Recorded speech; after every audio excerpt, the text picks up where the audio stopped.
Hello students, welcome to BSc part second mathematics class. हम लोग differential equations के बारे में बात करेंगे। सॉल्यूशन ऑफ डिफरेंशियल इक्वेशंस इस पेपर पे बात की जाएगी।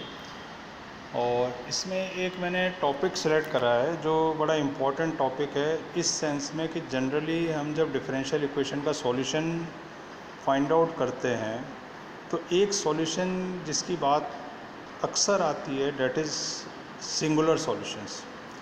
तो सिंगुलर सॉल्यूशंस की बात करते करते बीच में जनरल सॉल्यूशन भी मैं आपको बताने की कोशिश करूँगा, पर क्योंकि ये टॉपिक पर्टिकुलरली मैंने सिंगुलर सॉल्यूशंस के बारे में बात करने के लिए लिया है, तो सबसे पहले हम सिंगुलर सॉल्यूशन क्या होता है ये देखने की कोशिश करेंगे।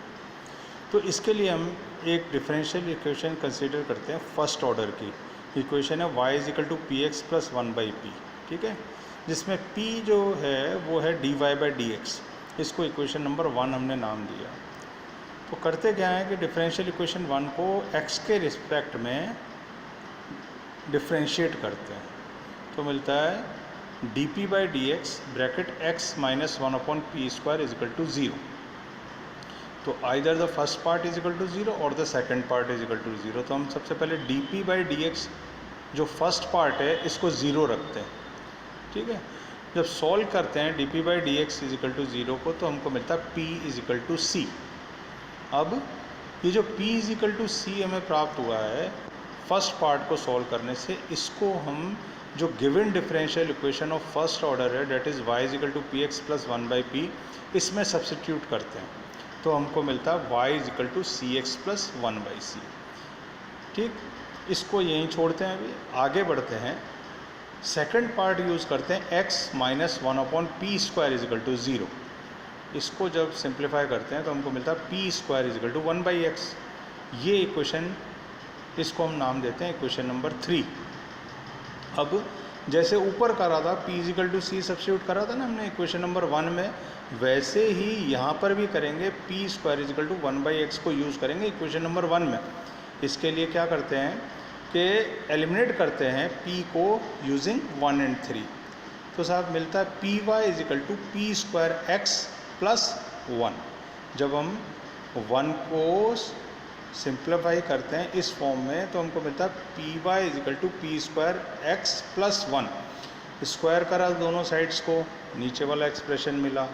अब क्या करते हैं, जो p square is equal to one by x value हमको इक्वेशन नंबर 3 में मिली थी, तो जहाँ जहाँ ऊपर वाली इक्वेशन में पी स्क्वायर आ रहा है वहाँ वहाँ हम क्या रखेंगे 1 बाई एक्स। जब इसको सॉल्व करा तो अल्टीमेटली हमको एक सॉल्यूशन मिला y square is equal to 4x। तो साहब क्या होता है कि from above we observe that y square 4 is equal to 4x is also a solution of the given differential equation. और y square is equal to 4x किस form का है, ये y square is equal to 4x type के parabola तरीके का equation है, ठीक है। अब इसको इंटरप्रेट करते हैं हम, क्या होता है, इससे हमको पता लगेगा कि एग्जैक्टली डिफरेंशियल इक्वेशन का सिंगुलर सॉल्यूशन क्या होता है। तो जैसे पिछले पेज में हमने देखा दो सॉल्यूशन हमको मिले, एक तो p is equal to c और दूसरा solution p is equal to c जो हमने सॉल्व करा था d p by d x is equal to zero को। जब उस p is equal to c से p की वैल्यू हमने c सब्स्टिट्यूट करी गिवन इक्वेशन में, तो एक सॉल्यूशन हमको जो मिला वो मिला y is equal to c x plus one by c. और दूसरा सॉल्यूशन हमको सेकंड पार्ट को सॉल्व करने से फर्स्ट और 3 को यूज़ करके क्या मिला, y square is equal to 4x।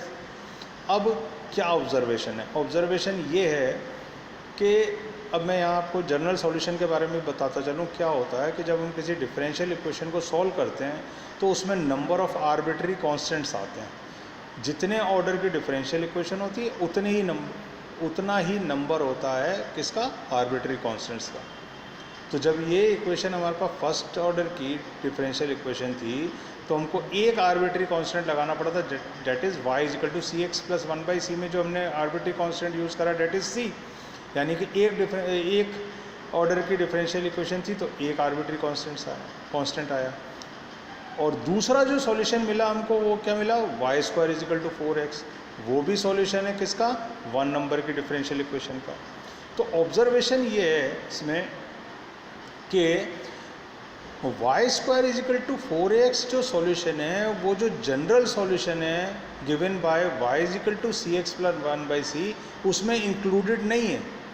Included नहीं है का मतलब बोलने का क्या है कि जो जनरल सॉल्यूशन किसी डिफरेंशियल इक्वेशन का निकलता है उसमें आर्बिट्री कांस्टेंट्स को अलग अलग वैल्यू देने से पर्टिकुलर सॉल्यूशंस निकलते हैं। तो जो भी सॉल्यूशन निकलेगा वो जनरल सॉल्यूशन में इंक्लूडेड होगा, यानी कि जनरल सॉल्यूशन से हम जितने भी पर्टिकुलर सॉल्यूशंस निकालने होते हैं आर्बिट्री कांस्टेंट्स को वैल्यू देके वो निकालते हैं।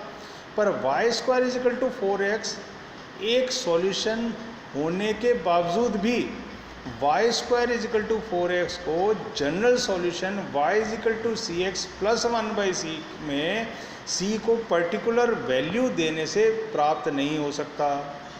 इसका मतलब क्या हुआ कि y square is equal to 4x solution तो है पर वो इंक्लूडेड नहीं है किस जनरल सॉल्यूशन में, y is equal to c x plus 1/c solution. तो इस टाइप का जो सॉल्यूशन होता है इसको हम नाम देते हैं singular solution. Also y square is equal to 4x doesn't contain any arbitrary constant, इसके अंदर कोई आर्बिट्री कांस्टेंट भी नहीं है।